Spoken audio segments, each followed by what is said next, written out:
tous et bienvenue dans Toxic Music, c'est plus fort qu'électrique. Ah, les années 80. Des années qui ont vu sortir tant d'albums cultes. Ou les années qui ont vu apparaître pour la première fois en boutique des disques avec une pochette légèrement affriolante. En effet, quoi de plus facile pour vendre un disque que de mettre en couverture une femme légèrement dénudée façon Samantha Fox. En plus, ça permettait à l'adolescent de mater en douce. En effet, à l'époque, Internet n'existait pas et l'érotisme n'était pas aussi développé que maintenant. Alors en plus, si la qualité musicale suivait les promesses de la pochette, c'était carrément génial. Les exemples ne manquent pas. Avec en tête la première Metal Queen, j'ai nommé Lee Aaron, qui posera même pour le magazine de Charme lui.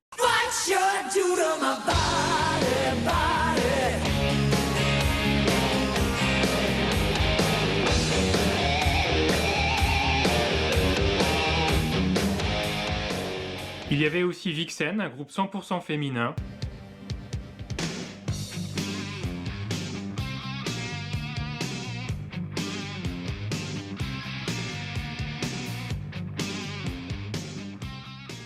Évoquons aussi Lisa Dominique qui est un peu moins connue.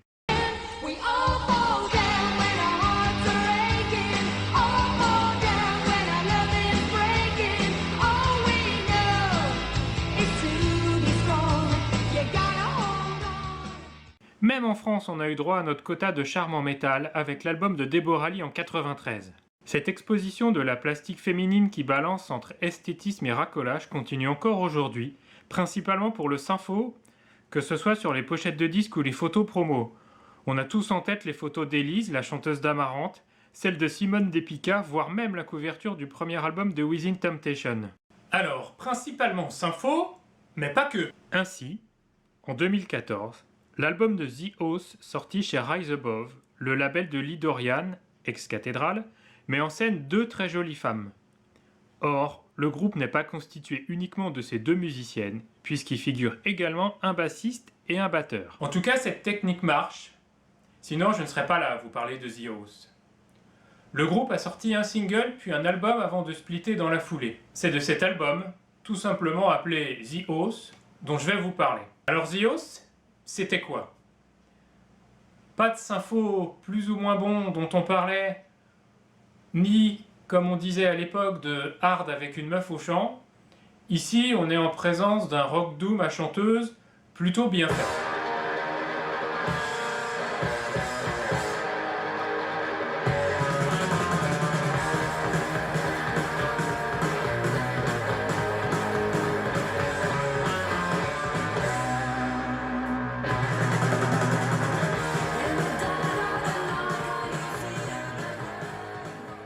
Les morceaux sont souvent construits de la même manière. Riff efficace, refrain, break parfois langoureux, le tout mené, et ça il faut bien le reconnaître, par la très belle voix de Johanna. Le tout est assez bien réalisé, avec un son très clair, mais il manque peut-être une étincelle qui aurait pu faire passer le disque de bon album à excellent album. Certains passages de l'album de The House sont parfaitement réalisés, et nous laisse vraiment penser qu'on est passé à côté de quelque chose d'énorme, notamment le début du troisième morceau, Night Child.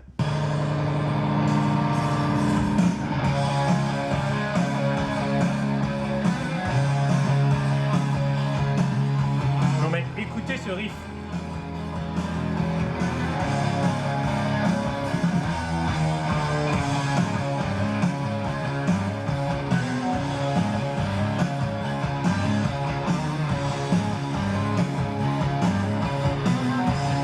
Qui va venir est parfaitement bien trouvé.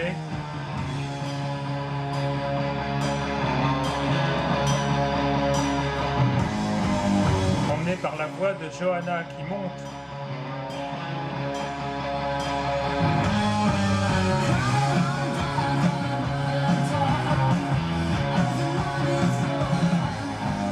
Après l'écoute, aucune chanson finalement ne se démarque réellement.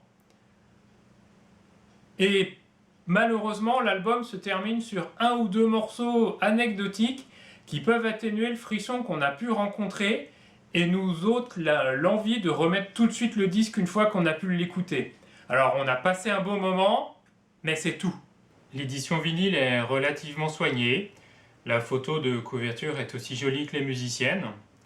Le disque vient en pochette ouvrante, ce qui n'est pas d'un grand intérêt, puisqu'à l'intérieur on a une photo, on n'a pas les paroles, il y a une liste de remerciements. Les titres viennent au dos du disque. En ce qui concerne le disque en lui-même, donc il vient sans insert imprimé. Alors il est disponible en plusieurs couleurs plus ou moins limitées. Moi j'ai pris celle en blanc parce que c'est celle que j'ai trouvée en magasin. Sur le premier macaron, on a la photo de Linnea la guitariste. Et face B, on retrouve la photo de Johanna. Le disque vient également avec une carte pour télécharger les MP3. Et à noter, le logo est réalisé par Eric Danielson de Watain. Bon, moi j'y ai trouvé un certain intérêt, mais peut-être que c'est un style que j'écoute pas souvent. Donc le fan, il aura certainement plus de mal à être satisfait que moi. Alors après le split de The House, Johanna, la chanteuse, est partie fonder Lucifer. Non, pas celui-là, mais celui-ci. Lucifer, le groupe, a sorti un single en janvier, puis un album en mai.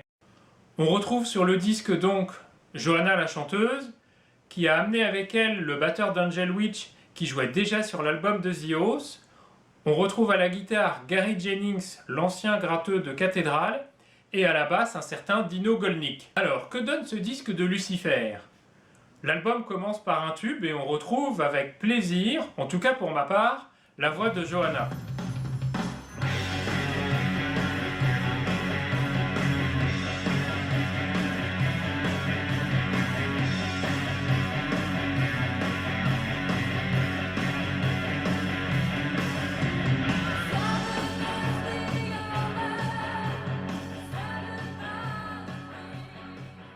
L'album de Lucifer est plus léger que celui de The House.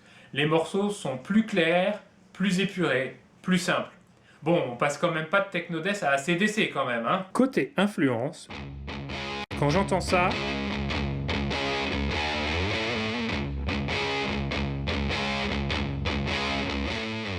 je pense à ça.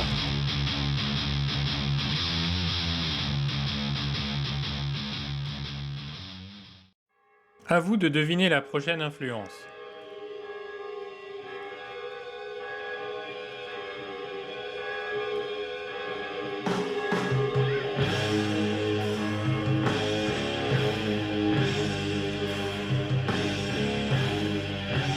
Tout y est, même la pluie, et le morceau s'appelle carrément Sabbath.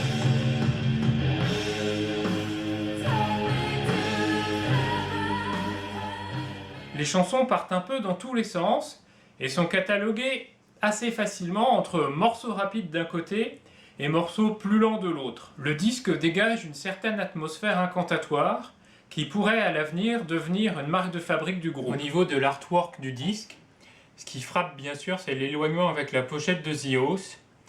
Fini la pochette légèrement racoleuse qui oublie les musiciens masculins et place à une extrême sobriété qui colle bien à la musique.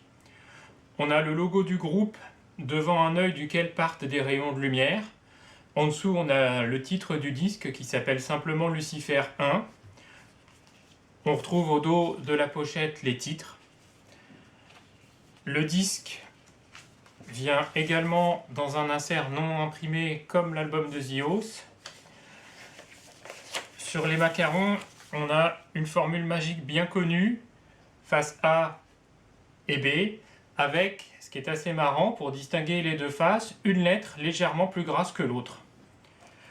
Et par contre, cette fois-ci, on a droit à un insert imprimé, sur lequel on retrouve une très jolie photo, et cette fois-ci, on a les paroles au dos. Bien plus que sur l'album de The House, on sent un potentiel important et une intégrité certaine. L'album manque peut-être juste un peu d'assurance. En résumé, on a droit ici à deux disques relativement sympas, mais qui risquent de ne pas combler tout le monde. Par contre, je pense que le prochain album pourrait bien faire parler de lui, à moins que les concerts ne le fassent avant. Côté live, d'ailleurs, le groupe ne s'est pas encore produit en France. Cependant, on commence à voir certaines vidéos sur YouTube dont certaines ont l'air particulièrement prometteuses, Johanna étant à fond dans son rôle de prêtresse incantatoire.